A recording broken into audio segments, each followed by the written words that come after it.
கர்த்தருடைய வார்த்தைக்கு நேராக நாம் செல்லலாம்.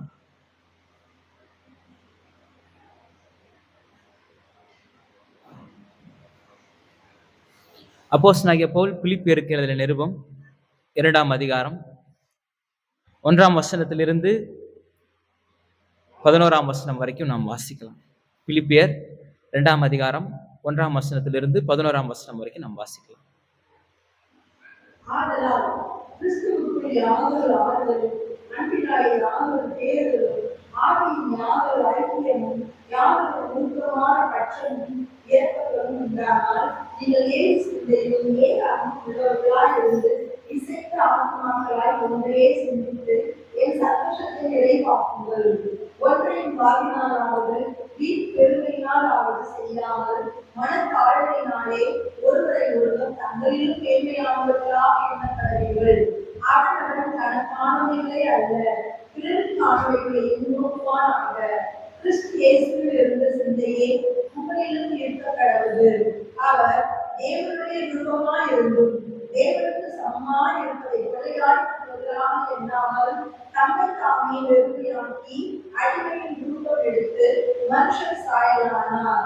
அவர் மனுஷர் ரூபமாய் காணப்பட்டு மரண பரியந்தம், அதாவது சிலுவையின் மரண பரியந்தமும் கீழ்ப்படிந்தவராகி தம்மை தாமே தாழ்த்தினார்.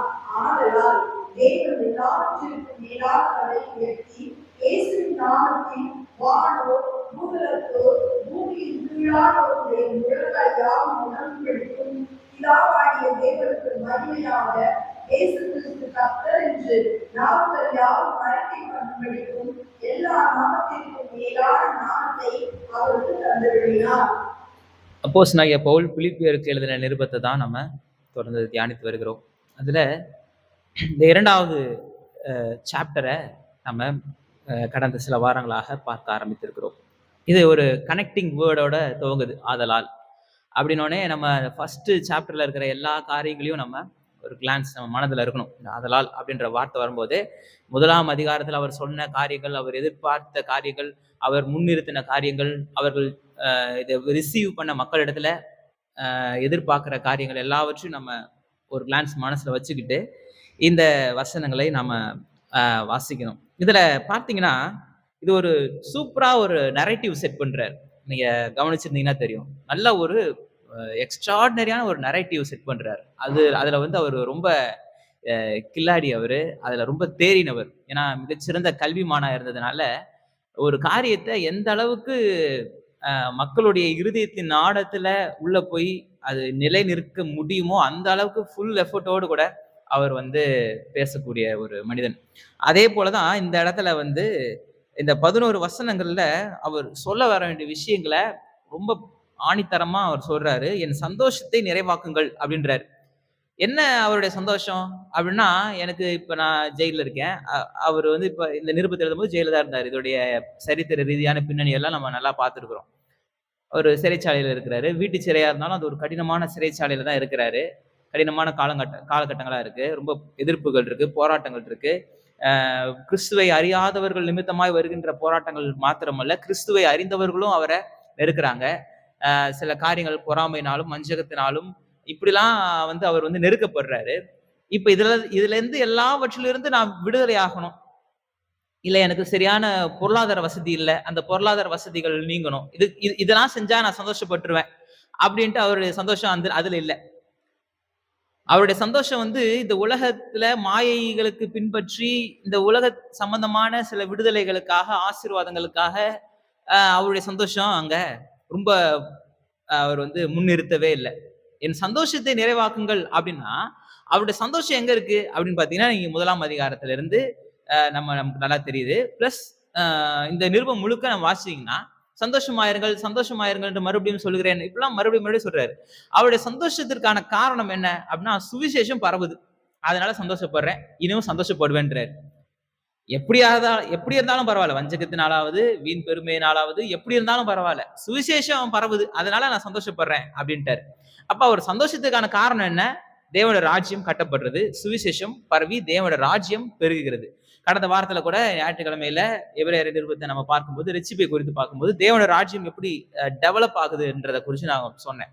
அது வந்து ஒரு சின்ன ஒரு சர்க்கிள்ல இருந்து அப்படியே கொஞ்சம் கொஞ்சமா டெவலப் ஆகிக்கிட்டே போற விதத்துல இருக்கு. அப்ப தேவனோட ராஜ்யம் பெருகுது. அதனால நான் சந்தோஷப்படுறேன். அப்ப இங்க அவர் எதுக்கு இதெல்லாம் சொல்றாருன்னா, அவரு சந்தோஷம். அவரோட சந்தோஷம் என்ன? தேவனோட ராஜ்யம் கட்டப்படுது. இதுதான் வந்து இதோடைய தீம் இதுல இருக்கு. இங்க யார வந்து உருவகப்படுத்துறாரு, யார வந்து உதாரணமா சொல்றாரு, யார வந்து எடுத்துக்காட்டா வைக்கிறாரு அப்படின்னு பார்த்தீங்கன்னா, ஆண்டவராகிய இயேசு கிறிஸ்துவ இங்க எடுத்துக்காட்டா வைக்கிறாரு. அதான் 5ஆம் வசனத்துல சொல்றாரு. கிறிஸ்து இயேசுவில் இருந்த சிந்தையே உங்களிலும் இருக்க கடவது. கிறிஸ்து இயேசுவில் இருந்த சிந்தையே உங்களிலும் இருக்க கடவது அப்படின்ட்டு சொல்றாரு.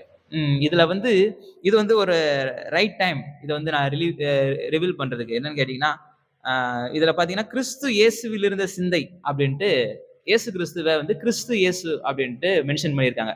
நானு இதுல 1ஆம் வசனத்தை நான் சொல்லும்போது கூட இயேசு கிறிஸ்துவின் ஊழியக்காரனாகிய பவுலும் தீமோத்தேயும் பிலிப்பி பட்டணத்தில் கிறிஸ்து இயேசுக்குள்ளான பரிசுத்தவான்கள் அனைவருக்கும் கண்காணிகளுக்கும் உதவிக்காரருக்கும் எழுதுகிறதாவது. இதை நான் சொல்லும்போது சொன்னேன் வேதத்துல, அதுவும் குறிப்பா புதிய ஏற்பாட்டுல இயேசு கிறிஸ்து அப்படின்னு வர இடங்கள் எழுதுங்க, கிறிஸ்து இயேசு வர இடங்களை தனித்தனியா எழுதுங்க அப்படின்ட்டு அதை நீங்க படிச்சு பாருங்க, தியானிச்சு பாருங்க, அதுல எங்க வந்து மென்ஷன் பண்ணியிருக்காங்க அப்படின்ட்டு பாருங்கன்னு சொல்லியிருந்தேன். அது ஞாபகம் இருக்கான்னு தெரியல, செஞ்சிருப்பீங்கன்ட்டு விசுவாசிக்கிறேன். அதோட டிஃபரன்சியேஷன் இருக்கு. இப்ப ஆண்டவராகி இயேசு கிறிஸ்துவ குமாரன், தேவகுமாரன், மனுஷகுமாரன் அப்படின்ட்டு நிறைய விதங்கள்ல அவரை மென்ஷன் பண்றாங்க. அவரே தன்னை வந்து அடையாளப்படுத்துகிறார். மனுஷகுமாரன் அப்படின்னு அடையாளப்படுத்துகிறாரு, தேவகுமாரன் அடையாளப்படுத்துகிறாரு. இப்படி நிறைய பதங்கள்ல அவரை வந்து தன்னை வந்து வெளிப்படுத்துறாரு. இதுக்கான காரணங்கள் பழைய ஏற்பாட்டுல பாத்தீங்கன்னா கர்த்தருடைய தூதரானவர்னு வரும்.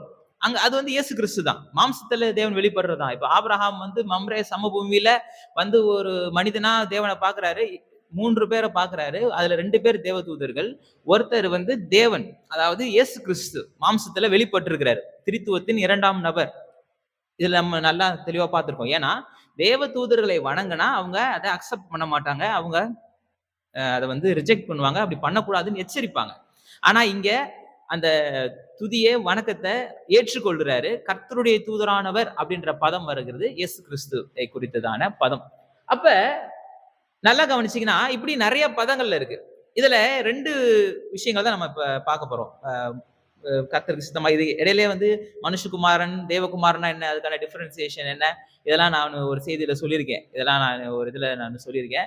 இப்ப வந்து இந்த கிறிஸ்து இயேசு, இயேசு கிறிஸ்துனா என்ன அப்படின்றதுக்கு இங்கதான் நம்ம பார்க்க போறோம். ஏன்னா அதுல ஃபர்ஸ்ட் வசனத்துல ஒரே வசனத்துல 2மே இருக்கு. இன்னைக்கு எபேசியர் 1ஆம் அதிகாரம் 1ஆம் வசனத்திலயும் என்ன பண்ணுது, இதே மாதிரியான வார்த்தைகள் இருக்கு. வாசிக்கலாம். எபேசியர் 1ஆம் அதிகாரம் 1ஆம் வசனத்துல இயேசு கிறிஸ்துன்னு வரும், கிறிஸ்து இயேசுன்னு வரும். தேவனுடைய சித்தத்தினாலே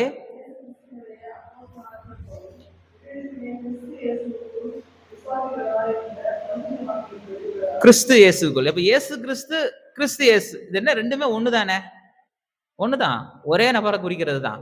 மனுஷகுமாரனாலும் ஒண்ணுதான், தேவகுமாரனாலும் ஒரு நபரை குறிக்கக்கூடிய நம்ம ஆண்டவராகி இயேசு கிறிஸ்துவை குறிக்கக்கூடிய வார்த்தைகள் தான் இவைகள். ஆனா நீங்க கவனிச்சீங்கன்னா இயேசு கிறிஸ்து இந்த பூமியில மாம்சத்துல வெளிப்பட்டு கல்வாரி நன்மை செய்கிறவரை சுற்றி திரிந்து அற்புதங்களை அடையாளங்களை செய்து நமக்கு ஒரு முன்மாதிரியான ஒரு வாழ்க்கையை வாழ்ந்து காண்பித்து சீஷர்களை உருவாக்கி சீஷர்களை பலப்படுத்தி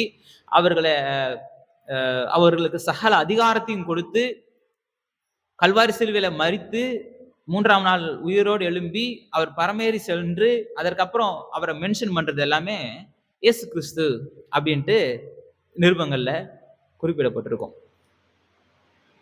அவர் என்ன செய்தாரு, எதற்காக செய்தாரு, அவரை எப்படி நம்ம பின்பற்றணும், அவரு நமக்கு என்னென்ன காரியங்கள்ல நமக்கு உதவ முடியும் அப்படின்ட்டு அவர் இந்த பூமியில மாம்சத்துல வெளிப்பட்டதுக்கு அப்புறம் செய்த காரியங்கள் அவரை மென்ஷன் பண்றதுக்கு, அவரை குறிப்பிடுறதுக்கு இயேசு கிறிஸ்து அப்படின்ட்டு நிருபங்கள்ல சொல்லப்பட்டிருக்கும். உலக தோற்றத்திற்கு முன்பாகவே அவர் ஒரு காரியத்தை செஞ்சிருக்கிறாரு. உலக தோற்றத்திற்கு முன்பாகவே அவர் காரியத்தை செயல்படுத்தி இருக்கிறாரு. உலக தோற்றத்திற்கு முன்பாகவே ஒரு காரியத்தை சித்தம் கொண்டிருக்கிறாரு அப்படின்னா அந்த இடத்துல கிறிஸ்து இயேசுன்னு வரும். இது 2த்துக்கும் வித்தியாசத்தை நல்லா நம்ம புரிஞ்சுக்கணும். பூமியில மாம்சத்துல மனிதனாய் பிறந்து வந்ததுக்கு அப்புறம் இயேசு கிறிஸ்து அப்படின்ற அடையாளத்தோடு கூட மென்ஷன் பண்றாங்க நிருபங்கள்ல. பழைய ஏற்பாடின் காலத்துல கூட சொல்ல மாட்டேன், உலக தோற்றத்துக்கு முன்பாகவே பிதாவாகிய தேவனுடைய சித்தத்தை கொண்டு, ஏன்னா உலக தோற்றத்துக்கு முன்பாகவே அடிக்கப்பட்ட ஆட்டுக்குட்டி ஆண்டவராய் இயேசு கிறிஸ்து. அப்ப உலக தோற்றத்திற்கு முன்பாகவே நமக்கான ரட்சிப்பின் திட்டத்தை ஏற்படுத்தி நம்மளை பரிசுத்தமாக்குறதுக்கு, நம்மளை நீதிமான்களாக்குறதுக்கு, நம்மளை மகிமைப்படுத்துறதுக்கு, நம்மளை வெற்றியுள்ள ஒரு வாழ்க்கையை வாழ வைக்கிறதுக்கு, நம்முடைய தேவைகளை சந்திக்கிறதுக்கு, நம்முடைய பாவங்களை தீர நம்மளை கழுவுகிறதுக்கு, இப்படி அவர் ஒரு சித்தம் வச்சு அதை செயல்படுத்த விரும்புறாருல, அதை மென்ஷன் பண்ணும் போதெல்லாம் கிறிஸ்து இயேசுன்னு வரும். தமிழ் வேதாகமத்துல கிட்டத்தட்ட ஒரு 65-66 முறை கிறிஸ்து இயேசுன்ற பதம் பயன்படுத்தப்பட்டிருக்கு. இந்த கிறிஸ்து இயேசுன்ற பதம் வரும்போதெல்லாம் நீங்க எதை வச்சிடணும், இது இப்ப சொல்ற விஷயம், சொல்லப்பட போற விஷயம், சொன்ன விஷயம் எதை பற்றியது? உலக தோற்றத்துக்கு முன்பாகவே நடந்தது. பரிசுத்தவான்களாய் அழைக்கப்பட்டும்படி அப்படின்ட்டு வந்துருச்சு அப்படின்னா, இப்ப கிறிஸ்து இயேசுவுக்குள் விசுவாசிகளாய் இருக்கிற பரிசுத்தவான்கள் அப்படின்னு மென்ஷன் பண்றாரு. அப்ப நாம விசுவாசிகளாய் பரிசுத்தவான்களாய் மாறணும், பரிசுத்தவான்களாய் வாழணும்ன்றது ஏதோ இந்த பூமியில அதுக்கப்புறம் அவரு சரி இவங்கெல்லாம் கொஞ்சம் நல்லவங்களா மாத்திருவோம் அப்படின்னு கிடையாது. உலகம் தோற்றத்துக்கு முன்பாகவே நமக்கான திட்டம், செயல் திட்டம் அது. இப்ப நீங்க இந்த வசனத்தை வாசிச்சீங்கன்னா, 2ஆம் அதிகாரம் பிலிப்பியர்ல 2ஆம் அதிகாரத்துல 5ஆம் வசனம் வாசிச்சீங்கன்னா, கிறிஸ்து இயேசுவில் இருந்த சிந்தையே உங்களிலும் இருக்க கடவுது அப்படின்ட்டு 6ஆம் வசனத்திலிருந்து அப்படியே 11ஆம் வசனம் வரைக்கும் எங்க மென்ஷன் பண்றாரு, எந்த இடத்தை மென்ஷன் பண்றாரு, அதனுடைய காலம் எதுன்னு பாத்தீங்கன்னா, உலக தோற்றத்துக்கு முன்பாகவே, காலங்களுக்கு முன்பாகவே, பிஃபோர் த ஏஜஸ், அவர் தேவனுடைய ரூபமாயிருந்தும் தேவனுக்கு சமமாய் இருப்பதை கொள்ளையாடின பொருளாக எண்ணாமல். இதெல்லாம் எங்க நடந்துச்சு? பிஃபோர் த ஏஜஸ், உலக தோற்றத்திற்கு முன்பாகவே அவர் சித்தம் கொண்டாரு. ரோமர்ல 8ஆம் அதிகாரத்துல பாக்குறோம்ல, எவர்களை முன் குறித்தாரோ அவர்களை அழைத்திருக்கிறார், எவர்களை அழைத்தாரோ அவர்களை நீதிமான்களாக்குறார், எவர்களை நீதிமான்களாக்குறாரோ அவர்களை மகிமைப்படுத்துறாரு. அப்ப எவர்களை முன் குறித்தாரோ அப்படின்னும் போது அது உலக தோற்றத்துக்கு முன்பாகவே நடந்த ஒரு காரியமா இருக்கு. உலக தோற்றத்துக்கு முன்பாகவே நம்மளை கர்த்தர் தெரிந்து கொண்டார், மனுக்குலத்தை கர்த்தர் தெரிந்து கொண்டார். தமக்கென்று இவர்கள் என் ஜனங்கள், இவர்கள் என் துதியை சொல்லி வருவார்கள் என்று இந்த உலக தோற்றத்துக்கு முன்பாகவே நாம் முன் குறிக்கப்பட்டவர்கள். இந்த முன் குறிக்கப்பட்டவர்களுக்கு அழைப்பு இருக்கு. இந்த அழைப்புன்றது எல்லாருக்குமானது. செவி சாய்க்கக்கூடியவன் அந்த அழைப்பை பெற்றுக்கொள்கிறான், அழைப்பின் நன்மையை பெற்றுக்கொள்கிறான், அழைப்பின் ஆசீர்வாதங்களை பெற்றுக்கொள்கிறான். இந்த அழைக்கப்பட்டவனை நீதிமானா மாத்துறாரு. அழைக்கப்பட்டு அழைப்பின் சத்தத்தை கேட்டு தன்னை ஒப்பு கொடுத்தவனை கர்த்தர் நீதிமானா மாத்துறாரு. நீதிமானா இருக்கிறவனை அழைக்கல, நல்லா பாத்துக்கணும். நீதிமானா இருக்கிறவனை வாப்பா நீ ரொம்ப நல்லவன் வான்னு அழைக்கல, தன் அழைப்பை செவி சாய்க்கிறவனுக்கு நீதிமானா வைக்கிறாரு, நீதிமானா மாற்றுகிறாரு. அப்ப கர்த்தர் அழைப்பு கொடுக்கிறாரு. யார் அதுக்கு என்னங்கிறாங்களோ, யார் அதுக்கு இசைகிறாங்களோ அவங்கள கர்த்தர் நீதிமானா மாற்ற. நீதிமானா என்ன? ரைட் ஸ்டாண்டிங் பிஃபோர் காட், தேவனுக்கு முன்பாக சரியாக நிற்கும் நிலை.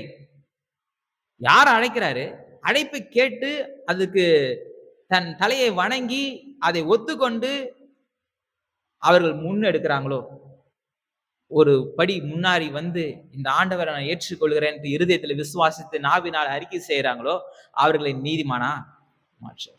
நீதிமானா மாற்றுகிறது மாத்திரமல்ல, மகிமையும் படுத்துறாரு. நித்தியமாய் வாழக்கூடிய ஒரு ஸ்லாக்கியத்தையும் வாக்கியத்தையும் கர்த்தரு நமக்கு தந்திருக்கிறார். அப்ப இங்க பாத்தீங்கன்னா, கிறிஸ்து இயேசுவில் இருந்த சிந்தை உங்களிலும் இருக்க கடவுது. இங்க என்ன சொல்ல வர்றாரு, இதோடைய கான்டெக்ஸ்ட் என்ன, இமிடியேட் கான்டெக்ஸ்ட், லார்ஜர் கான்டெக்ஸ்ட், இதெல்லாம் நான் சொல்லியிருக்கேன். ஒரு வேதத்தை நல்லா வாசிக்கணும், வேத பகுதியை நம்ம தியானிக்கும் போது நல்லா அது தினமும் நம்ம ஒரு சாப்டரை வாசிக்கிறோம், அப்படி போறோம், அது காலைல எந்திரிச்சு வேகமா பண்ணிட்டு போறோம்.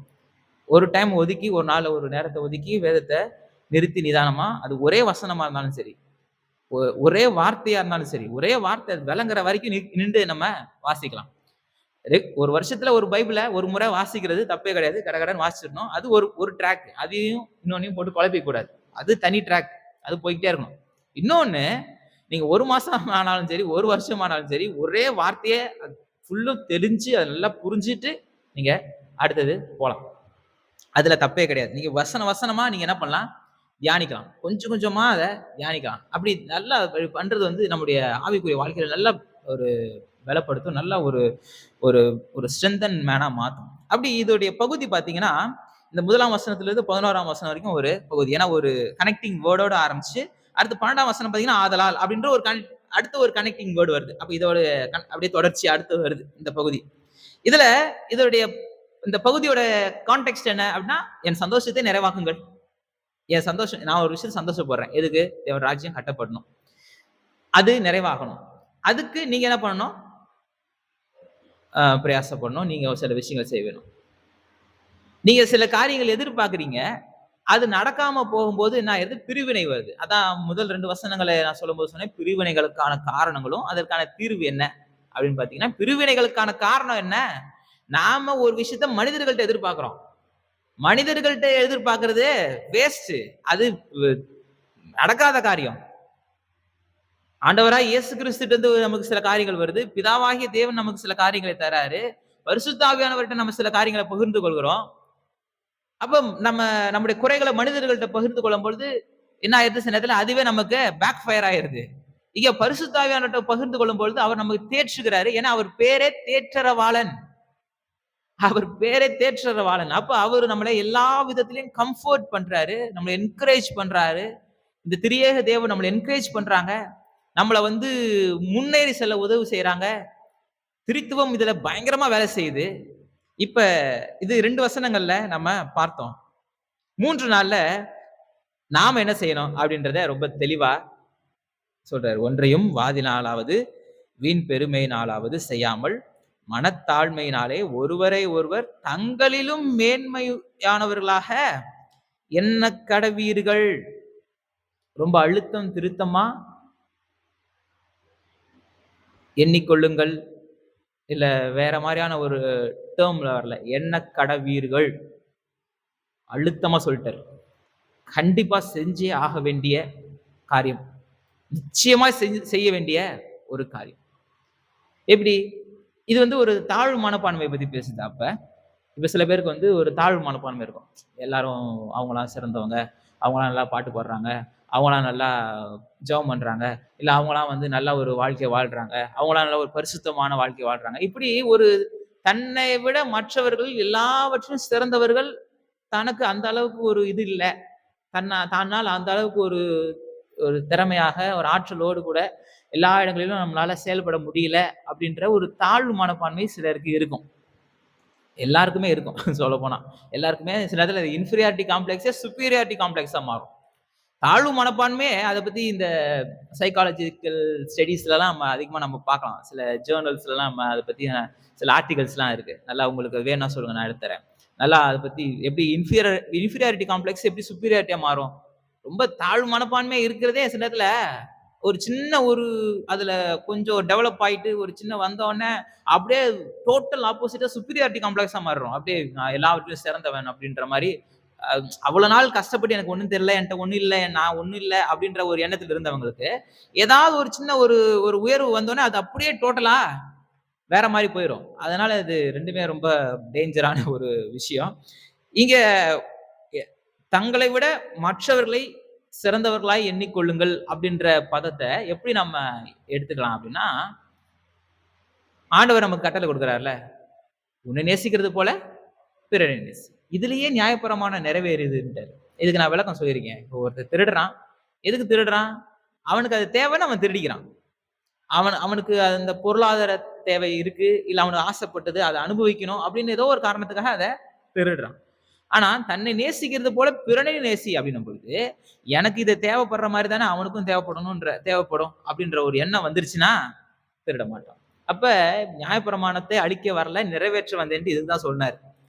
நியாயப்பிரமாணத்தெல்லாம் அழிச்சுட்டு நான் ஒரு புதுசா ஒண்ணு தரேன் அப்படின்னு இல்ல. இந்த நியாயப்பிரமாணத்தோட நிறைவேறுதல தான் இயேசு கிறிஸ்து நமக்கு சொல்லிக் குடுத்திருக்கிறாரு. இது எப்படி நம்ம பூரணப்படுத்துறது? எப்படி நடைமுறைப்படுத்துறது? இப்ப நியாயப்பிரமாணம் பட்ட வெளிச்சமா என்ன காமிச்சிருது? கண்ணாடியில மூஞ்சிய பார்க்குற மாரி நமக்கு நம்முடைய குறைகள காமிச்சு விட்டுருது.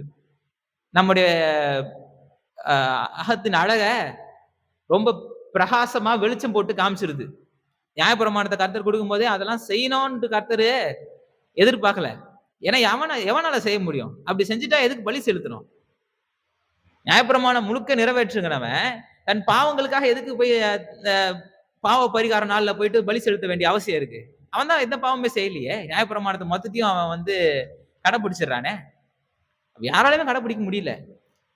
யாராலும் கடைபிடிக்க முடியாதுன்றத மனுஷன் அறியணும்ன்றதுதான் கடவுளுடைய விருப்பம். கடவுளுடைய திட்டம் அதுதான். கடவுளுடைய நோக்கம் அதுதான். கடவுள் நியாயப்பிரமாணத்தை கொடுக்கும் போதே இது ஒருத்தராலையும் கடைபிடிக்க முடியாது. ஏதாவது ஒண்ணு மிஸ்டேக் ஆகுது, விழுந்து போயிடுறோம், வழுவி போயிடுறோம். அப்ப என்ன தெரியணும்? ஐயையோ இது நம்மளால முடியாது, இதுக்கு ஆண்டவருடைய துணை தேவைன்ட்டு மனுஷனுக்கு தெரியணும். இதுக்காக நியாயப்பிரமாணம் கொடுக்கப்பட்டிருக்கு. இயேசு கிறிஸ்து இந்த நியாயப்பிரமாணத்தெல்லாம் ஒழிச்சு கட்டிட்டு வேற ஒண்ணு தரல. புதிய உடன்படிக்கை, புதிய ஏற்பாடின் சபை, இப்படி சில காரியங்களை நம்ம பார்க்கும் பொழுது ரொம்ப தெளிவா நம்ம புரிய வேண்டிய அவசியம் இருக்கு. நியாயப்பிரமாணத்தை சுயமா நிறைவேற்ற முடியாத அந்த நியாயப்பிரமாணத்தை இப்ப கிறிஸ்துவை கொண்டு, பரிசுத்த ஆவியானோர் பலத்தை கொண்டு நம்ம இப்ப நிறைவேற்றுகிறோம். இப்ப நம்மளால முடியுது. என்னை பலப்படுத்துகிற கிறிஸ்துவினாலே எல்லாவற்றையும் செய்ய எனக்கு பலன் உண்டு அப்படின்ட்டு நம்ம பார்க்கும் பொழுது, எல்லாவற்றையும் செய்யக்கூடிய பலனை நாம பெற்றிருக்கணும். எல்லாவற்றையும் செய்யணும்ல, எல்லாம் செய்யணும்ல. கிறிஸ்துவினாலே எல்லாம் செய்ய பலன் உண்டு. தேவையில்லாத காரியங்களை பேச மாட்டேன், தேவையில்லாத விஷயங்களை பேச மாட்டேன் அப்படின்ட்டு, எனக்கு பேசக்கூடாதுதான், இந்த ஒரு முறை பேசிக்கிறேன் அப்படின்ட்டு பேசக்கூடாது. இது செய்யக்கூடாதுதான், இது சொல்லக்கூடாதுதான், ஆனாலும் என்ன பண்றது, சொல்றேன் அப்படின்ட்டு சொல்லக்கூடாது. எல்லாவற்றையும் செய்யணும். அடக்க வேண்டியதை அடக்கி நம்ம சில விஷயங்களை செயல்பட வேண்டிய அவசியம் இருக்கு. அப்ப கிறிஸ்து இயேசுவில் இருந்த சிந்தை நமக்கு இருக்கணும். அது ரொம்ப ரொம்ப அவசியம். ரொம்ப முக்கியமான ஒரு காரியங்களாக இந்த காரியங்கள் இருக்கு. அப்ப ஏக சிந்தை, ஏக அன்புள்ளவர்களாய் இருந்து இசைந்த ஆத்துமாக்களாய் ஒன்றையே சிந்தித்து என் சந்தோஷத்தை நிறைவாக்குங்கள். ஒன்றையும் வாதினாலாவது வீண் பெருமையினாலாவது செய்யாமல் மனத்தாழ்மையினாலே ஒருவரை ஒருவர் தங்களிலும் மேன்மையாய் எண்ண கடவீர்கள். மனத்தாழ்மையோடு கூட ஒருவரை ஒருவர் தங்களிலும் மேன்மையாய் எண்ண கடவீர்கள். அவனவன் தனக்கானவைகளை அல்ல, பிறனுக்கானவைகளை நோக்குவானாக. புரொட்டஸ்டாண்ட் ஒர்க் எத்திக்ஸ்ன்னு சொல்லிட்டு ஒரு டீச்சிங் ஒன்று இருக்கு. 1500ஆம் ஆண்டுகள்ல மார்ட்டின் லூதர் சபையில பெரிய சீர்திருத்தத்தை கொண்டு வரும் பொழுது, இன்றைக்கு நாம சொல்ற மேலை நாடுகள், ஐரோப்பா கண்டத்துல இருந்த மேலை நாடுகள் எப்படி ஒரு ட்ரெமண்டஸான ஒரு பொருளாதார வளர்ச்சி அடைஞ்சாங்க அப்படின்னா, அதற்கு காரணம் இந்த புரொட்டஸ்டாண்ட் கிறிஸ்டியன்ஸ்ன்னு சொல்ற சீர்திருத்த திருச்சபையின் கொள்கைகளை அவர்கள் கடைபிடித்ததுனாலேயே அவங்க மிகப்பெரிய வளர்ச்சி அடைஞ்சாங்க. இன்ன வரைக்கும் யூரோப்பியன் ஸ்டாண்டர்ட்ஸ் அப்படின்ற ஒரு தரமே இருக்கு. சமீபத்துல ஒரு சாக்லேட்டோட கம்பேரிசன் நீங்க பாருங்க. இந்தியாவில் விற்கிற ஒரு சாக்லேட்டு, அதே சாக்லேட்டை அதனுடைய இன்கிரீடியன்ஸு, அதில் போட்டிருக்கிற கெமிக்கல்ஸு, அந்த சாக்லேட்டோட இது அப்படியே இங்கே ஒரு ஸ்க்ரீனில் எடுத்து வச்சுக்கோங்க. பக்கத்தில் சைட் பை சைட் யூரோப்பியனில் அதே பேரில் வர சாக்லேட்டோடைய இன்கிரீடியன்ஸை, அதனுடைய ஸ்டாண்டர்ட்ஸை நீங்கள் எடுத்து பாருங்க. எவ்வளோ டிஃப்ரென்ஸ் இருக்குன்றத நீங்கள் பாருங்க. ஒரு சாஃப்ட் ட்ரிங்க்ஸு, ஒரு நம்ம குடிக்கிற சாஃப்ட் ட்ரிங்க்ஸ் இருக்குல்ல, சாதா நம்ம ஃபேண்டா, மெரண்டா, இது மாதிரி சாஃப்ட் ட்ரிங்க்ஸ் இருக்குல்ல, இதனுடைய இந்தியாவில் விற்கிற அதனுடைய கெமிக்கல்ஸ், அதில் போட்டிருக்கிற காரியங்களை எடுத்து பார்த்துட்டு யூரோப்பில் விற்கிற அந்த இதை நீங்கள் எடுத்து பாருங்க. எந்த அளவுக்கு வித்தியாசம் இருக்குன்றது, நம்ம எந்த அளவுக்கு திருந்தணுன்றது அப்பதான் தெரியும். எதெல்லாம் சாப்பிடணும், எதெல்லாம் நம்ம உடணுன்ற இருக்குன்றது நம்ம அப்பதான் புரியும். நமக்கு அப்பதான் புத்தியே வரும். சில நேரத்துல யாருமே கேட்கறதே கிடையாது. அப்ப ஏன் இது மாதிரி எல்லாம் இருக்குது? இதுக்கு பின்னாடி ஒரு பெரிய அரசியல் இருக்கு. இதுக்குள்ள நம்ம போக தேவையில்ல. நம்ம கதையை பாக்குறதே நமக்கு பெரிய இதா இருக்கு. இதுல இதெல்லாம் நம்ம போய் பார்த்து அது விளக்கம் கொடுத்து போறதுக்கு நமக்கு நேரம் இல்லை. அப்ப இந்த புரொட்டஸ்டாண்ட் ஒர்க் எத்திக்ஸ் அவங்க எப்படி யோசிக்கிறாங்க? ஒரு மளிகை கடைக்காரன் வச்சிருந்தா, அவன் கடவுள் யெகோவா ஈரேவாக இருக்கிறாரு, எல்லாவற்றையும் பார்த்து கொள்கிறவரா இருக்கிறாரு, தேவைகளை சந்திக்கிறவரா இருக்கிறாரு. நான் அவருடைய ஸ்தானாதிபதியா இருந்து ஜனங்களுடைய தேவைகளை சந்திக்கிறதுக்கு நான் என்ன பண்ண போறேன், வேலை செய்யறேன் அப்படின்றதுதான் அவனுடைய கருத்தியலா இருந்துச்சு. ஒரு டாக்டரா இருந்தா கடவுள் யெகோவா ராஃபாவா இருக்கிறாரு, அவர் சுகம் தருகிற தேவனா இருக்கிறாரு, நான் அவருடைய ஊழியக்காரனா இருந்து மக்களுக்கு சுகத்தை தரப்போகிறேன், என்னை கர்த்தர் போஷிப்பார் அப்படின்ற எண்ணம் வந்துருச்சு அவங்களுக்கு. இது இதனால அவங்க வந்து குறைவுபட்டு போயிட்டாங்களான்னு கேட்டா இல்லவே இல்ல. பாத்தீங்கன்னா பயங்கரமான வளர்ச்சி அடைஞ்சுட்டாங்க. 1500ஆம் ஆண்டுகளுக்கு அப்புறம் மிகப்பெரிய தொழில் வளர்ச்சி அடைஞ்சுச்சு. இண்டஸ்ட்ரியல் ரெவல்யூஷன் அங்க உண்டாயிருச்சு. என்ன விஷயம்? அப்டின்னா இன்னைக்கு அதையே இன்னைக்கு அவங்கள்ட்ட கேட்டீங்கன்னா அவங்களுக்கே தெரியாது. அவங்கள்ட்ட போயிட்டு ஏங்க உங்களுடைய நீங்க வந்து புரொட்டஸ்டன்ட் வொர்க் எத்திக்ஸ்னால தான் இப்படி வளர்ந்தீங்களான்னு கேட்டீங்கன்னா, அப்டின்னா என்னன்னு அவனே கேட்பான். அவனுக்கு இத பத்தி தான் தெரியும். ஏன்னா பல தலைமுறைகள் ஆயிருச்சு. ஆனா நீங்க இதோடைய அந்த பின்னணிய நீங்க எடுத்து போய் பார்த்தீங்கன்னா, எப்புட்றா அவனுடைய இண்டஸ்ட்ரியல் ரெவல்யூஷன் இப்படி வந்துச்சுன்னு பார்த்தீங்கன்னா, அதுக்கான பெரிய காரணம் என்ன? அவங்க தனக்கானவைகளை மட்டும் யோசிக்காம, சுயநலமாய் யோசிக்காம, பெருநலமா யோசிக்கிறாங்க. இன்னைக்கு மனிதர்கள் வியாபாரத்துல தவறு செய்றாங்கன்னா, அதுக்கு பெரிய காரணம் என்ன? சுயநலம் தானே. வியாபாரத்துல மாத்திரம் இல்ல, எல்லா இடத்துலயும். மனிதனுடைய தவறுக்கு காரணம் என்ன? சுயநலம். சுயநலத்தினால அவன் என்ன பண்றான் சில நேரத்துல? சில காரியங்களை செஞ்சிடறான். தன்னுடைய அதிகாரத்திற்காக, தன்னுடைய பொருளாதார ஆசீர்வாதத்திற்காக, தன்னுடைய இச்சைகளை நிறைவேற்றிக் கொள்வதற்காக, தன்னுடைய ஆசைகளை, தன்னுடைய நோக்கங்களை, தன்னுடைய விருப்பத்தை, சுய காரியங்களை நிறைவேற்றிக் கொள்வதற்காக, தன்னை ஒரு பெரிய ஆளா காட்டிக் கொள்வதற்காக மக்களை பாடுபடுத்திட்டு இருக்காங்க. அப்ப தனக்கானவைகள் அல்ல, பிறனுக்கானவைகளை நோக்கணும். அது ரொம்ப ரொம்ப கிறிஸ்தவத்துல நாம கற்றுக்கொள்ள வேண்டிய அவசியம் இருக்கு. அதான் கிறிஸ்தவ வாழ்வியலை போதிக்கும் பிலிப்பியர் நிருபம் தானே நம்ம பார்த்துட்டு இருக்கிறோம். நம்முடைய வாழ்வியல் எப்படி இருக்கணும்? நம்ம எல்லாருமே கர்த்தருடைய ஊழியக்காரங்க தான். ஒரு டீச்சரா இருக்கிறோம் அப்படின்னா கர்த்தருடைய வேலை தான் செய்யறோம். ஒரு காலேஜ்ல போயிட்டு நீங்க பிகாம் படிச்சீங்கன்னா கூட பைபிள் காலேஜ்ல படிக்கிற மாதிரி தான் படிக்கணும். கர்த்தருடைய வேலைக்கு போய் படிக்கிற மாதிரி தான் அதை படிக்கணும். என்னவா இருந்தாலும் சரி, என்ன படிப்பா இருந்தாலும் சரி, என்ன காரியங்கமா இருந்தாலும் சரி, என்ன வேலையில செஞ்சாலும் சரி, அது சின்னதோ பெருசோ, நீங்க அதை கர்த்தருக்கு செய்யற மாதிரி செஞ்சு பாருங்க. உங்களுடைய வாழ்க்கை நிச்சயமா உயரும். நிச்சயமா கர்த்தரை உயர்த்துவார். உங்களுடைய தேவைகள் சந்திக்கப்படும். உங்களை கர்த்தர் ஆசீர்வதிப்பார். அப்ப சொல்லிட்டு தனக்கானவைகள் அல்ல, பிறனுக்கானவைகளை நோக்குவானாக. ஒன்றையும் வாதினாலாவது வீண் பெருமையினாலாவது செய்யாமல் மனத்தாழ்மையோடு செய்யுங்க. ஏன் அப்படின்னா நம்ம சில காரியங்கள் எதிர்பார்க்கிறோம். அது கர்த்தர் தராரு அப்படின்றத முதல் 2 வசனத்துல சொல்லிட்டு 3 நாள்ல என்ன சொல்றாரு? 2வது பகுதியில நாம என்ன செய்யணும், எப்படிப்பட்டவர்களாய் வாழணும்ன்றத ரொம்ப தெளிவா நமக்கு காமிச்சு கொடுத்துட்டாரு. வாசிக்கலாம். எபேசியர்கள் நிருபத்துல 4ஆம் அதிகாரத்துல முதல் 3 வசனங்களை வாசிச்சீங்கன்னா, ஆதலால்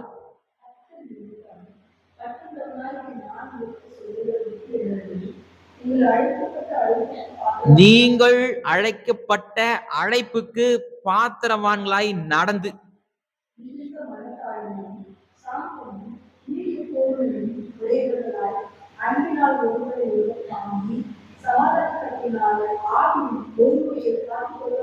சமாதான கட்டினால் ஆவியின் ஒருமையை காத்து கொள்வதற்கு ஜாக்கிரதையாய் இருங்கள். ஏன் ஜாக்கிரதையா இருங்கள்னு சொல்றாருன்னா, ஆவியின் ஒருமையை குலைத்து போடுவதற்கு யாருக்கு அதிகாரம் இருக்கு? நமக்கு அதிகாரம் இருக்கு. நம்மளால முடியும். பிசாசுக்கு அதிகாரம் இருக்குன்னு சொல்றது ஈஸி. பழிய தூக்கி இன்னொருத்தவன் மேல போடுறது ரொம்ப ரொம்ப ஈஸி. அவன்கிட்ட அதிகாரம் இருக்கான்னு கேட்டா இருக்கு. ஆனா இப்பெல்லாம் கிடையாது. இப்ப கதையே வேற. இப்ப ஆவியின் ஒருமை காத்து கொள்றதுக்கு நம்மளுடைய ஒரு வார்த்தை போதும், ஒரு செய்கை போதும். சமீபத்துல இந்த ரஷ்யா வந்து இந்த ஒரு ஹைட்ரஜன் பாம் வந்து சோதிச்சுச்சு. சார் அப்படின்ட்டு ஒரு பாம். அது வந்து ஒரு மிக சக்தி வாய்ந்த ஒரு ஹைட்ரஜன் பாம். அது வந்து எப்படி, அதாவது பனிப்போர் காலகட்டத்துல, அந்த காலகட்டத்துல அவங்க வந்து சோதிச்சு பார்த்தாங்க அப்படின்றதெல்லாம் பார்த்துட்டு இருந்தேன். அதை விட மோசமானது நம்முடைய வாயிலிருந்து புறப்படுகிற ஒரு சொல். அந்த அந்த ஹைட்ரஜன் பாமை விட, அது கொடுக்கும் அழிவை விட அதிகமான அழிவு ஒரு மனிதனுடைய ஒரு வார்த்தை கொடுக்கும். ஒரு மனுஷன் அவன் ஒரு நோக்கத்தை வச்சுட்டு, அவன் ஒரு அஜெண்டாவை வச்சுக்கிட்டு ஒரு காரியத்தை ஒரு இன்ஜெக்ட் பண்ணும்போது, ஒரு பாய்சனை இன்ஜெக்ட் பண்ற மாதிரி மக்கள் செவிகள்ல தன்னுடைய வார்த்தைகளால இன்ஜெக்ட் பண்ணும்போது, அது எவ்வளவு பெரிய கலவரங்களை உண்டாக்கும் தெரியுமா?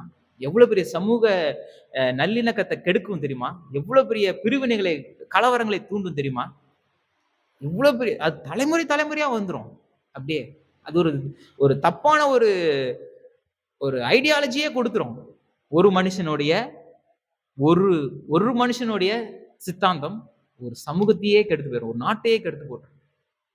அந்த அளவுக்கு ரொம்ப மோசமானது, ரொம்ப டேஞ்சரானது.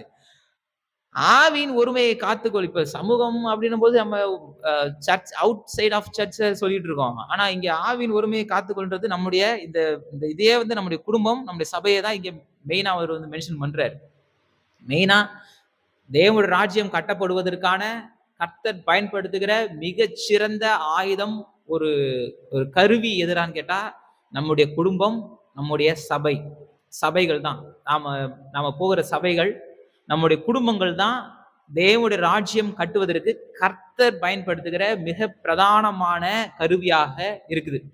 இதை நம்ம மறந்துடவே கூடாது.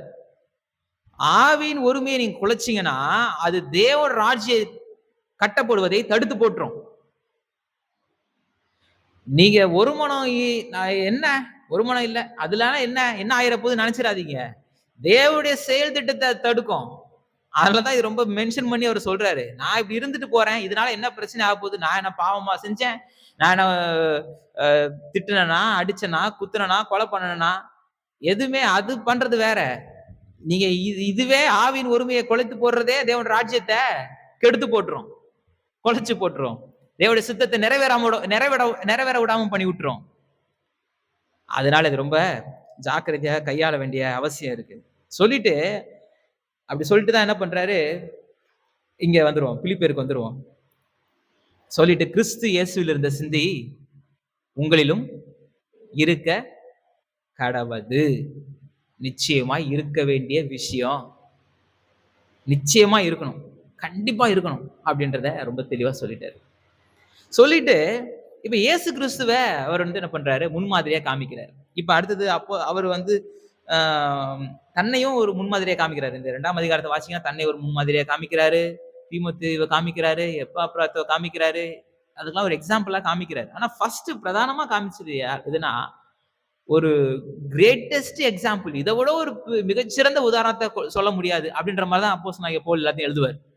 நீங்க யோசிச்சு பாருங்க, சில புத்தகங்களை வாசிக்கும் பொழுது, சில கதைகளை வாசிக்கும் பொழுது உங்களுக்கு அந்த அந்த சில ஆர்வத்தோடு நீங்க வாசிச்சீங்கன்னா, இந்த கதையை நீங்க இப்படி செஞ்சிருந்தா நல்லா இருக்கும் அப்படின்னு உங்களுக்கு ஒரு எண்ணம் வரும். ஒரு ஒரு கதையை நீங்க வாசிக்கிறீங்க, இல்ல ஒரு புத்தகத்தை வாசிக்கிறீங்க, அந்த இதுல நீங்க கொஞ்சம் நீங்க ஒரு ஒரு ஒரு கொஞ்சம் அறிவு பெற்றவர்களா இருக்கிறீங்க, அதை பற்றியான நாலேஜ் உங்களுக்கு இருக்குதுன்னா, இதை என்ன கொஞ்சம் இப்படி செஞ்சா நல்லா இருந்திருக்குமே, இப்படி சொல்லியிருந்தா நல்லா இருக்கும், இதை வந்து இன்னும் கொஞ்சம் இப்படி செஞ்சிருந்தா நல்லா இருக்கும் அப்படின்ற ஒரு இது இருக்கும். ஆனா இதுல நமக்கு அந்த எண்ணமே வராது. அப்படி நம்மளால யோசிக்கவே முடியாது. ஏன்னா இருக்கிறதுலயே பெஸ்டா எக்ஸாம்பிள்ஸ கொடுத்து உதாரணம் அந்த ஒரு ஒரு காரியங்களை வகைப்படுத்தி ரொம்ப தெளிவா இங்க பரிசுத்த ஆவியானவர் உதவியோடு கூட ஆதி அப்போஸ்தலர்கள், கர்த்தருடைய பரிசுத்தவான்கள் இந்த பரிசுத்த வேதாகமத்தை எழுதியிருக்காங்க. அதை நான் ரொம்ப விசுவாசிக்கிறேன், அதை நான் பிராக்டிக்கலா அனுபவிக்கிறேன். நீங்களும் அதை அனுபவிச்சிருப்பீங்க என்று நான் நம்புறேன். பார்த்தா எப்படி ஒரு மனுஷனால இதெல்லாம் செய்ய முடியுது? கர்த்தருடைய ஆவியானவருடைய உதவி இல்லாம இது ஒரு மனுஷனால செய்ய முடியாதுன்றதை நம்மளுக்கு இதுல இருந்தே நமக்கு புரியுது. அவரு எடுத்து வைக்கிறாரு பாருங்க, கிறிஸ்துவ மாதிரியா காமிச்சிட்டு எங்க போயிட்டாரு? உலக தோற்றத்துக்கு முன்னாடி போயிட்டாரு. ஏன்னா கிறிஸ்து இயேசுன்ட்டாரு. அவர் கிறிஸ்து இயேசுன்னு சொன்ன உடனே நம்ம என்ன வந்துடணும், உலக தோற்றத்துக்கு முன்னாடி அங்க ஆரம்பிச்சிட்டாரு. தேவனுக்கு சமமாய், அதாவது நீ யோசிச்சு பாருங்க, பிதாவாகிய தேவனை ஒருவரும் ஒரு காலமும் கண்டதில்லை. யாருமே பார்க்கல, யாருமே பார்க்க முடியாது. ஏன்னா எல்லாவற்றையும் சிருஷ்டித்தவர் அவர். இதுக்கு நமக்கு ஒரு நல்ல உதாரணம் பார்த்தீங்கன்னா, ஸ்தேவான அவருடைய தரிசனத்தை பார்த்தீங்கன்னா, வானத்தை அண்ணாந்து பார்த்து பிதாவாகிய தேவனையும் அவருடைய வலது பக்கத்துல, அதாவது அவருடைய முழு செயலாற்றும் சக்தியாக, முழு செயல்படும் ஆற்றலாக குமாரனாகிய இயேசு கிறிஸ்து நிற்கிறதை, லிட்டரலா அங்க உட்கார்ந்து இருந்தவர் எந்திரிச்சு நின்று வரவேற்கிறதை, ஏன்னா முதல் ரத்த சாட்சி போக போறதுனால எந்திரிச்சு நின்று வரவேற்கிறதை அங்க பாக்குறாங்க. அப்ப எல்லாரும் பார்த்தது யார அப்படின்னா இயேசு கிறிஸ்துவ தான். முகமுகமாய் ஒரு உருவமாய் பார்க்கிறது யாருன்னா இயேசு கிறிஸ்துவ தான். பிதாவாகிய தேவனை ஒருத்தரும் பார்க்க முடியாதுன்னா, நான் மறுபடியும் சொல்றேன், தன்னை ஒளித்துக் கொள்பவராகவும் தன்னை மறைத்துக் கொள்பவராகவும் இல்லை. நான் மறைஞ்சுப்பேன், நான் ஒளிஞ்சுப்பேன், என்னை யாரும் பார்க்க முடியாது, என்னை யாரும் என்கிட்ட வரக்கூடாது அப்படின்ட்டு அவர் போயிட்டு ஒளிஞ்சுக்கிறவர் கிடையாது. அவரை நம்மளால பார்க்க முடியாது. ஏன்னா அவருடைய டைமென்ஷன்ஸே வேற. அவருடைய நமக்கு புரிகிற விதத்துல அறிவியல் ரீதியில சொன்னா அவருடைய பரிணாமமே வேற. முப்பரிமா பரிணாமம்லாம் சொல்றோம்ல, அந்த முப்பரிமாணம்லாம் சொல்றோம்ல, 2 டைமென்ஷன்ஸ். இங்கிலீஷ்ல தான் கரெக்டா வருது. அந்த அந்த மாதிரியான டைமென்ஷன்ஸுக்கு அப்பாற்பட்டவர். ஏன்னா அவர் தான் சிருஷ்டிகர். அவர் யாரும் பார்க்கல. ஆனா குமாரனாகிய இயேசு கிறிஸ்துவ கோடான கோடி தூதர்கள் பார்க்குறாங்க. பிதாவாகிய தேவனை வெளிப்படுத்துகிறது, நாம ஒருத்தரை பார்க்கணும் அப்படின்னா, பிதாவாகிய தேவனை பார்க்கணும்னா, இந்த குமாரனாகிய இயேசு கிறிஸ்துவின் மூலமா தான் நம்ம அவரை பார்க்கிறோம். அவரு அந்த மகிமைய ஒரு பெரிய ஒரு பிரஷியஸான ஒரு விஷயமா அவர் எடுத்துக்காம அதை உதறி தள்ளி நமக்காக இறங்கி வந்தார். நீங்க சமாதானத்தை குலைச்சு போட்டுறாதீங்க. ஏன்னா அது தேவனோட ராஜ்யத்தை கட்டும். நீங்க சமாதானத்தை குலைச்சீங்கன்னா தேவனோட ராஜ்யம் கட்டப்படுவது தாமதப்படும். அந்த திட்டம் குலைக்கப்படும். சபையாக இருந்தாலும் சரி, குடும்பமாக இருந்தாலும் சரி, சமாதானத்தை நீங்க காத்துக்கொள்ளுங்க அப்படின்றத அறிவுறுத்திட்டு, நாம நம்முடைய கம்ஃபர்ட்டை, நம்ம எதிர்பார்க்கறத, நம்முடைய ஷேரிங்க, நம்ம பகிர்ந்து கொள்ள வேண்டியதை, நம்ம எல்லா காரியங்களையும் கர்த்தரிடத்துல தான் எதிர்பார்க்கணும். நாம என்ன செய்யணும் அப்படின்றதெல்லாம் சொல்லிட்டு இதுக்கு முன்னுதாரணமா சொல்றாரு கிறிஸ்து. பாருங்க, அவரு இவ்வளோ பெரிய மகிமைய ஒரு பெரிய விஷயமா, நான் இப்படிப்பட்ட ஆள் தெரியுமா, எனக்கு எவ்வளவு பெரிய கோடான கோடி தூதர்கள் மகிமைப்படுத்துறாங்க தெரியுமா, எவ்வளவு விஷயங்கள் இருக்கு தெரியுமா அப்படின்றதெல்லாம் அவரு உதறி தள்ளிட்டு நம்மை போல ஒரு மாம்ச சரீரத்துல எடுத்துக்கிட்டு வந்தது மாத்திரமல்ல, மரண பரியந்தம் தம்மை தாழ்த்தினார் அப்படின்னு போட்டிருக்கு. அவர் தேவனுடைய ரூபமாயிருந்தும், தேவனுடைய ரூபம் அப்படின்னு சொல்றாரு. தேவனுக்கு ஒரு ரூபம் இருந்துச்சுன்னா அது இயேசு கிறிஸ்து தான். தேவனுக்குன்னு ஒரு உருவம் இருந்துச்சுன்னா அதான் ஒன்றான மெய்தேவன். திரியேக தன்மையை நம்ம பார்த்தோம். அதெல்லாம் அதுல கொஞ்சம் தெளிவடைஞ்சிருப்பீங்க நான் நம்புறேன். அதுல குழப்பங்கள் இருக்காதுன்னு நம்புறேன். தேவனுடைய ரூபமா இருந்தும் தேவனுக்கு சமமா இருப்பதை, தேவனோடு கூட இருப்பதை, அந்த தேவத்துவத்தின் காரியங்களில் இருப்பதை, அந்த மகிமையும் கனத்தையும் அந்த அந்த ஒரு ரெலம்ல இருக்கிறத கோடான கோடி தூதர்கள் அவரை மகிமைப்படுத்திக்கிட்டே இருக்கிறாங்க. இருந்தவரும் இருக்கிறவரும் வருகிறவரும் ஆகிய சேனைகளின் கர்த்தர் பரிசுத்தர் பரிசுத்தர்னு அந்த துதிகளின் மத்தியில வாசம் செய்த அந்த தேவன் அத ஒரு பெரிய விஷயமா நினைக்கல. அவர் என்ன பண்ணிட்டாரு, தம்மை தாமே வெறுமையாக்கி அடிமையின் ரூபம் எடுத்து. யாருக்கு அடிமையா இருந்தான்? மனுஷன் பிசாசுக்கு அடிமையா இருந்தான். மனுஷன் ஒரு மனுஷன் இன்னொரு மனுஷனுக்கு அடிமையா இருந்ததை பத்தி சொல்லலைங்க. பிசாசுக்கு அடிமையா இருந்த மனுஷன் அவரு இறங்கி வராருன்னா என்ன எப்படி வந்திருக்கணும்? ஒருத்தனை ஜெயிக்கணும், எப்படி வந்திருக்கணும்? அப்போன கூட தன்னை ஒரு பெரிய ஆளா காமிச்சுட்டு தானே வந்திருக்கணும். அவரு யாரு தன் அதிகாரத்தை இழந்து, தன் வல்லமை இழந்து, பிசாசுக்கு அடிமைப்பட்டு இருந்த ஒரு மனிதனை போல தன்னை மனிதனாய் வெளிப்படுத்தினார். அதான் இங்க போட்டிருக்கு. சமமாய் இருப்பதை கொள்ளையாடின பொருளா இல்லாமல் தம்மைத்தாமே வெறுமையாக்கி அடிமையின் ரூபம் எடுத்து மனுஷர் சாயலானார். ஆயிட்டார். மனுஷ சாயலா அவரு தேவனுடைய ரூபமா இருந்தவர் மனுஷ சாயலானார். இதுக்கு வித்தியாசம். ஏன்னா மனுஷன் தேவனுடைய சாயல்ல ரூபத்துல படைக்கப்பட்டவன் தான். ஆனா அவன்கிட்ட இப்ப அது இருந்துச்சான்னு கேட்டா, அவன் இப்ப அதை இழந்து போயிட்டு, தன் அதிகாரத்தை இழந்து போய், தன் வல்லமைகளை இழந்து போய், தன் ஆற்றல்களை இழந்து பிசாசுக்கு அடிமையா இருக்கிறான். இப்ப பிசாசுக்கு தன் அதிகாரத்தை கொடுத்துக்கிட்டு இருக்கான். அந்த காரியத்துல இவரு தன்னையே அந்த மனிதனுடைய சாயலானார். ஆதியில தேவன் சிருஷ்டித்தார்ல ஆதாம். இப்ப இயேசு கிறிஸ்து சொல்லும் போது அவர் செஞ்சாருங்க, நான் எப்படி செய்ய முடியும்? நம்ம சில சப்ப கட்டு கட்டுறோம்ல. ஏன்னா அவர் கடவுளுடைய குமாரன், அவர் செய்வாரு, நம்மளால செய்ய முடியுமா அப்படின்னு நம்ம கேட்கிறோம். என்னை விசுவாசிக்கிறவன் நான் செய்கிறதை செய்வான், இதை காட்டிலும் பெரிதான காரியங்களை செய்வான்றாரு. அதை நம்ம யோசிக்கிறதே கிடையாது. அந்த ஒரு இதுல நம்ம சிந்திக்கிறதே கிடையாது. இவர் சொல்லும் போது இயேசு கிறிஸ்து வெளிப்பட்டது எப்படி தேவன் மனிதனை சிருஷ்டித்தாரோ, எப்படி அதிகாரத்தோடு வல்லமையோடு கூட சிருஷ்டித்தாரோ அப்படி வந்துடல. அவரு அடிமையின் ரூபம் எடுத்து அந்த மனுஷனோட அந்த அடிமையின் ரூபம், அதாவது அந்த அடிமையின் சாயல், பிசாசுக்கு தன் அதிகாரத்தை இழந்து போய் பிசாசுக்கு அடிமையா இருந்த மனுஷனுடைய சாயல் ஆனார். அப்படி சாயலாகி பிசாச ஜெயிக்க முடியும் அப்படின்றத காமிச்சார். குற்றமற்றவராய், பழுதற்றவராய், மாசற்றவராய், எந்த விதமான கரை திரையற்றவராய் கல்வாரி சிலுவையில மரித்து பிசாசின் தலையை நசுக்கி தன் சொந்த ரத்தத்தை சிந்தி நம்மளை சம்பாதித்து இருக்கிறார், மீட்டு இருக்கிறார். அதை நம்ம மறந்துடவே கூடாது. அப்ப மனுஷ சாயலானார், அவர் மனுஷ ரூபமாய் காணப்பட்டு மரண பரியந்தம், அதாவது சிலுவையின், அதாவது மென்ஷன் பண்றாரு, அவரே இதை வந்து எக்ஸ்பிளைன் பண்றாரு. மரண பரியந்தம், அதாவது சிலுவையின் மரண பரியந்தம். யாரும் அவரை கொண்டு போயிட்டு புடிச்சிட்டு போயிட்டு சாவடிக்கல, தன்னை ஒப்பு கொடுத்தாராம். தன்னை ஒப்பு கொடுத்தாரு. எப்போ ஒப்பு கொடுத்தாரு? நித்தியத்தில் இருக்கும்போதே செஞ்சிட்டாரு. அதுதான் இங்க முக்கியம். இது வாசிச்சிருவோம், அதுக்கப்புறம் அதை சொல்றேன். மரண பரியந்தமும் கீழ்ப்படிந்தவராகி தம்மை தாமே தாழ்த்தினார். தம்மை தாமே மரண பரியந்தம் தாழ்த்தினார். எப்ப? நான் போயிட்டு இந்த மக்களை மீட்டு வரேன் அப்படின்ட்டு அங்கிருந்து அவர் கிளம்பி வந்து இங்க வந்து நன்மை செய்கிறவரை சுற்றி திருந்திட்டு இருக்கும்போது அவரை பிடிச்சி சிலுவையில அரைஞ்சிட்டு இவரை வந்து கொலை செஞ்சுட்டாங்க. அவர் மறுபடியும் என்ன பண்ணிட்டாரு? எந்திரிச்சு வந்துட்டாரு. அப்படி கிடையாது. அவர் தன் மகிமையில இருக்கும் பொழுதே, அந்த மகிமையில இருந்துகிட்டே நான் வந்து இந்த அளவுக்கு நான் இறங்கி போய் நான் செய்ய போறேன்றதை அங்கேயே சொல்லிட்டாரு. அங்கேயே அவர் சித்தம் வச்சிட்டாரு, அங்கேயே அவர் நோக்கத்தை வச்சிட்டாரு, அங்கேயே அதுக்கான செயல் திட்டத்தை எல்லாத்தையும் பண்ணி முடிச்சிட்டாரு. அவருடைய பிளான், ப்ளூ பிரிண்ட் அங்கேயே பெர்ஃபெக்டா வந்துருச்சு. ஏதோ ஒண்ணு ஆரம்பிச்சு ஏதோ பக்கம் போய்கிட்டு இருக்கோம். சில நேரத்துல நம்ம ஒண்ணு நினைச்சா அதுவா ஒண்ணு போதுன்னு சொல்லுவாங்க தெரியுமா? அது மாதிரி இவரு மக்களை மீட்கணும்னு வந்து அது ஒரு பக்கம், இவர் ஒரு பக்கம் வண்டியை திருப்பி அது ஒரு பக்கம் போய் அது ஒரு டிராஜடியில முடிஞ்சு அவர் சிலுவையில மறிக்கல. அப்படிலாம் கிடையாது. இவர் கிளம்பும் போதே இப்படி இதை செய்யணும்ன்ற நோக்கத்தோட கூட தான் கிளம்பி வந்திருக்கிறாரு, நித்தியத்துல இருக்கும் போதே. அதுதான் கிறிஸ்து இயேசு. எங்கெங்கெல்லாம் வருது, நீங்க நிறைய இடத்துல வருது. நீங்க புதிய ஏற்பாட்டுல நீங்க வாசிக்கும் போது கிறிஸ்து இயேசுன்னு வாசிச்சீங்கன்னா அந்த காரியம் பரலோகத்துல அவர் விரும்பினது, பரலோகத்துல செயல் திட்டம் கொடுத்தது, பரலோகத்துல ஸ்டார்ட் பண்ணது. அந்த காரியம் பரலோகத்திலே துவங்கிருச்சு.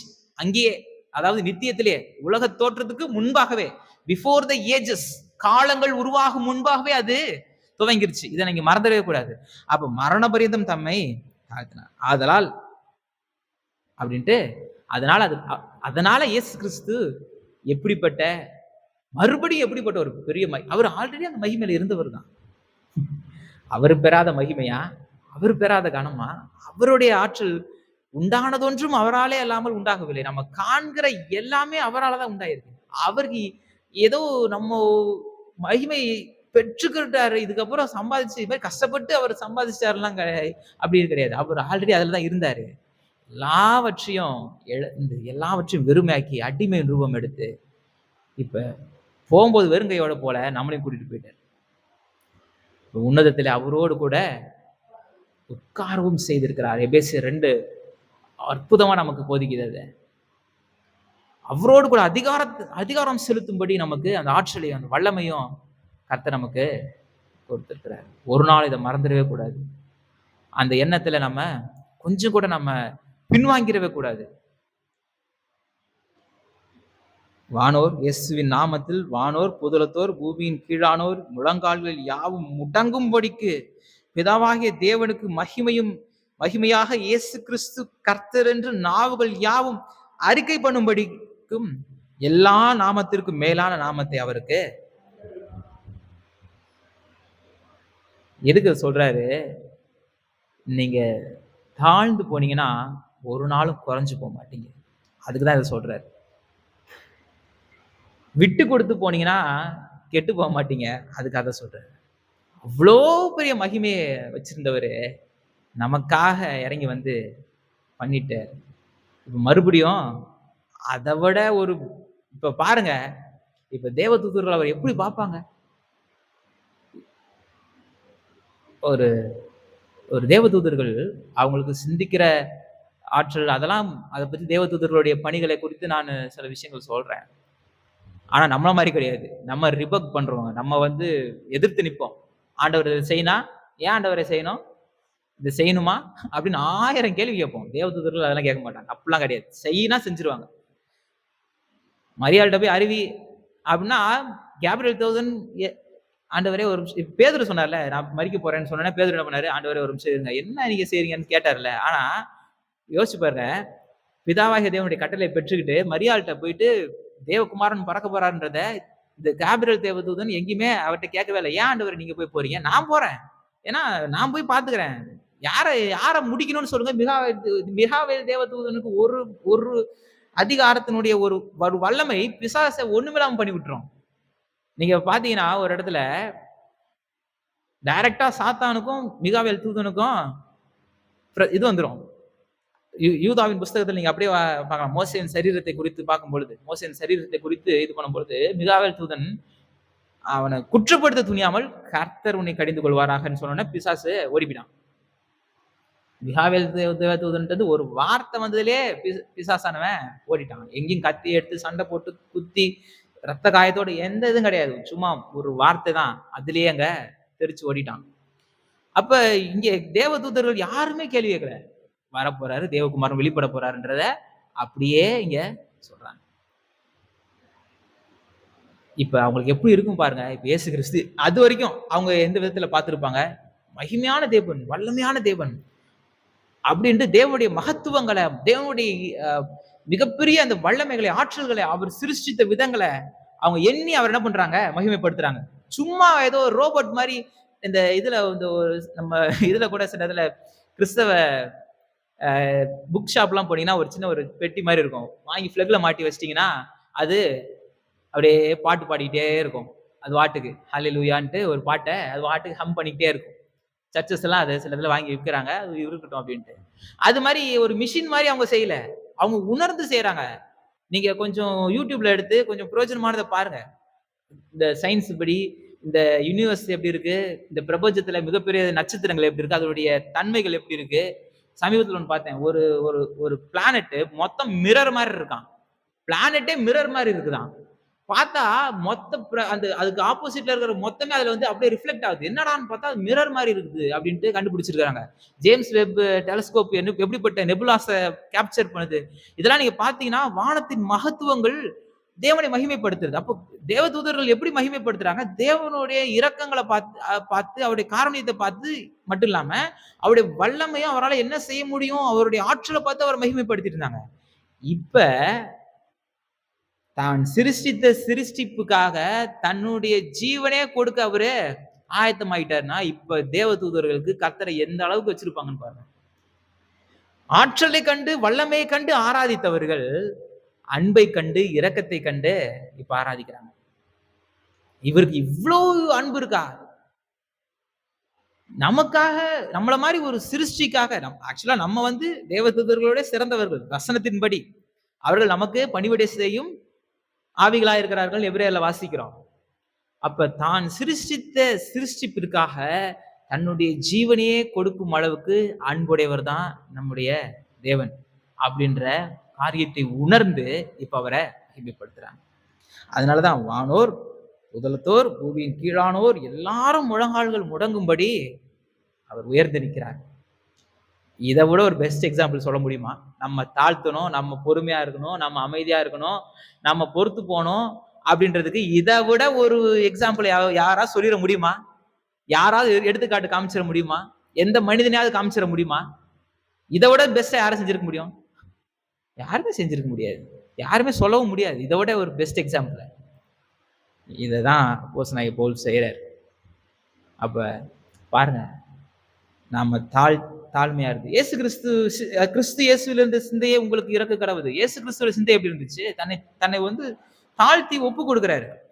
இன்னைக்கு எழுதுனது எதுவுமே சொல்ல, எழுதி வச்சது எதுவுமே சொல்லாம அது ஒரே பேராகிராஃப் தான் இவ்வளவு சொல்லிட்டு இருக்கீங்க. 3 பக்கம் இருக்குது.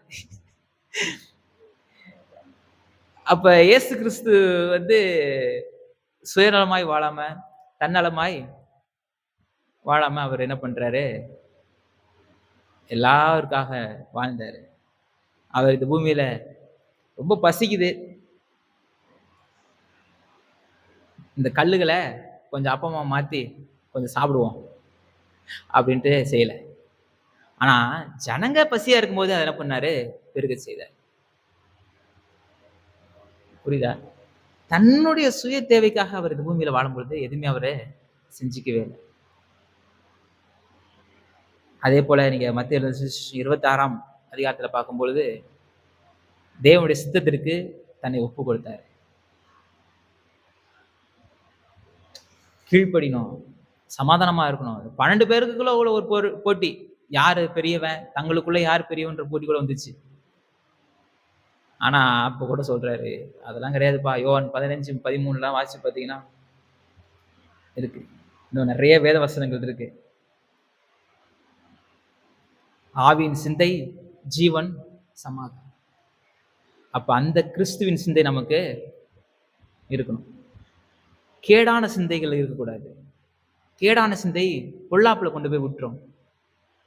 கிறிஸ்துவின் மாதிரி தான் அந்த ஏக சிந்தை. ரோமர் நிருபம் 15ஆம் அதிகாரம் 6ஆம் வசனம், 1 கொரிந்தியர் 2ஆம் அதிகாரம் 16ஆம் வசனம், எங்களுக்கோ கிறிஸ்துவின் சிந்தை உண்டாயிருக்கிறது அப்படின்றாரு. 1 பேதுரு 4:1 தான் பார்த்தீங்கன்னா அந்த கிறிஸ்துவின் சிந்தையை குறித்து ரொம்ப தெளிவா இங்க அப்போஸ்தலனாகிய பவுல் விளக்குறாரு. பிலிப்பியர்ல இதே பிலிப்பியர் 3ஆம் அதிகாரத்தை எடுத்துக்கிட்டீங்கன்னா ஒரே ஒரு வசனம், நிறைய கிட்டத்தட்ட 20-30 வசனம் இருக்கு. இப்பெல்லாம் இதை பார்க்க ஆரம்பிச்சேன்னா மறுபடியும் போயிடும். ஒரே ஒரு வசனத்தை மட்டும் நம்ம வாசிக்கலாம். பிலிப்பியர் 3ஆம் அதிகாரத்துல 12ஆம் வசனம் இல்ல 12, அவரை பற்றும் விசுவாசத்தை வாசிங்க. அதான் கரெக்ட் தான்.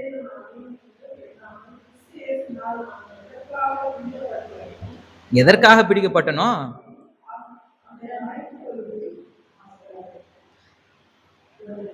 அப்ப நான் தேறினவனானேன் அப்படின்ற மாதிரி இல்லாம கிறிஸ்து இயேசுவினால், இங்க மறுபடியும் பாத்தீங்கன்னா கிறிஸ்து இயேசு தான் வருது. எதற்காய் பிடிக்கப்பட்டனும். அப்ப நம்மள இப்ப எப்படி நம்ம புரிஞ்சுக்கணும்? அப்ப நம்மள கர்த்தர் பிடிச்சிருக்கிறாருன்னா நாம பிறந்ததுக்கு அப்புறம் பிடிச்சாருன்னு இல்ல. எங்கேயோ சுத்திட்டு இருந்தேன், எப்படியோ வாழ்ந்துட்டு இருந்தேன், கர்த்தர் என்னை தெரிந்து கொண்டார், கர்த்தர் என்னை வந்து அழைத்தார், இல்லை என்றால் நான் அப்படி போயிருப்பேன். கரெக்ட் தான். ஆனா நம்முடைய கர்த்தர் எப்ப பிடிச்சார் தெரியுமா? உலக தோற்றத்துக்கு முன்பாகவே. அதான் இங்க சொல்றாரு. கிறிஸ்து இயேசு, இப்படிதான் நம்ம புரிஞ்சுக்கணும். இப்ப இந்த இடத்துல கிறிஸ்து இயேசுவினால் எதற்காக பிடிக்கப்பட்டனோ அப்படின்னா, நம்ம பிடிச்சது கிறிஸ்து இயேசு பிடிச்சாரு. எப்ப? உலக தோற்றத்துக்கு முன்னாடி பிடிச்சிட்டாராம். எதற்காக பிடிக்கப்பட்டனோ அதை நான் பிடித்துக் கொள்ளும்படி. இப்ப உலக தோற்றத்துக்கு முன்பாகவே எனக்காக அவர் சித்தம் கொண்டு செஞ்சு, அந்த ஒரு நோக்கத்தை வச்சு அதற்கான செயல் திட்டத்தை செஞ்சு இறங்கி வந்து நம்மை தாழ்த்தி வெறுமையாக்கி அடிமையின் ரூபம் எடுத்து நம்மளை போல மனுஷ சாயலாகி நமக்காய் செய்த அந்த செயலுக்காக இப்ப அதை நான் பிடித்துக் கொள்ளும்படி, இப்ப நாம் அதை பிடிச்சுக்கணும், விட்டுறக்கூடாது. இன்னைக்கு உலகத்தின் மக்கள் அதை பிடிக்கணும்ன்ற அறிவு இல்லாம இருக்கிறாங்க, அதை பிடிச்சுக்கணும்ன்ற தெளிவு இல்லாம இருக்கிறாங்க. இதை பிடிச்சுக்கோங்க அப்படின்ற காரியத்தை நம்ம சொல்லிக் கொடுக்கணும்.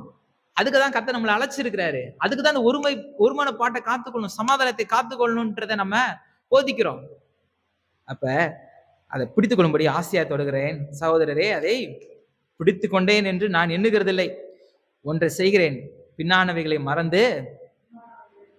இங்க தன்னை வந்து ஒரு பெரிய ஆளா காமிச்சுக்கிறதுக்கு அவர் சொல்ல, பத்தியா நான் பிடிச்சிட்டேன், நீ பிடிச்சுக்கோ அப்படி கூட அவர் சொல்ல. ஏன்னா இவர் மாடல் யாரு? இவருக்கு யார் மாடலு? இயேசு கிறிஸ்து மாடலு. அந்த மாடலை இவர் பிடிச்சிட்டாரு.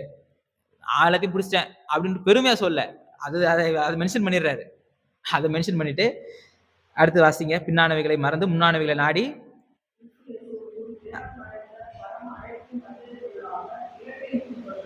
அந்த இலக்கை நோக்கி தொடர்ந்து போயிட்டே இருக்கிறார். அங்க ஒரு டார்கெட் இருக்கு, அங்க ஒரு இலக்கு இருக்கு, அங்க ஒரு பரிசு நமக்காக இருக்குது, நமக்கான ஜீவ கிரீடம் இருக்கு. அதை பெற்றுக்கொள்ளும்படி இப்ப தொடர்ந்து போய்கிட்டே இருக்கிறது. ஆகையால் நம்மில் தெரிந்தவர்கள் யாவரும் இந்த சிந்தையாய் இருக்க கடவோம். இப்படிப்பட்ட சிந்தை தான் நமக்கு இருக்கணும். இதுதான் கிறிஸ்து இயேசுவில் இருந்த சிந்தை. இந்த சிந்தை நமக்கு இருக்கணும். இந்த சிந்தையில் இருக்க கடவோம். எந்த காரியத்திலாவது நீங்கள் வேறே சிந்தை இருந்தால் அதை தேவன் உங்களுக்கு வெளிப்படுத்துவார். கர்த்தருடைய ஆவியானவர் உங்களுக்கு வெளிப்படுத்துவார். அப்ப கிறிஸ்துவின் சிந்தை உங்களில் இருக்க கடவது நிச்சயமா இருக்கணும். எதுக்கு அவசியம்? நீங்க அப்படி இருந்தீங்கன்னா ஆவியின் ஒருமைப்பாட்டை காத்துக்கொள்வீங்க. சபையாக இருந்தாலும் சரி, குடும்பமாக இருந்தாலும் சரி, நீங்க ஆவியின் ஒருமைப்பாட்டை காத்துக்கொள்வீங்க. இதனால தேவனுடைய ராஜ்யம் கட்டப்படும். ஆமென். நம்ம அனைவரும் எழுந்து நிற்கலாம்.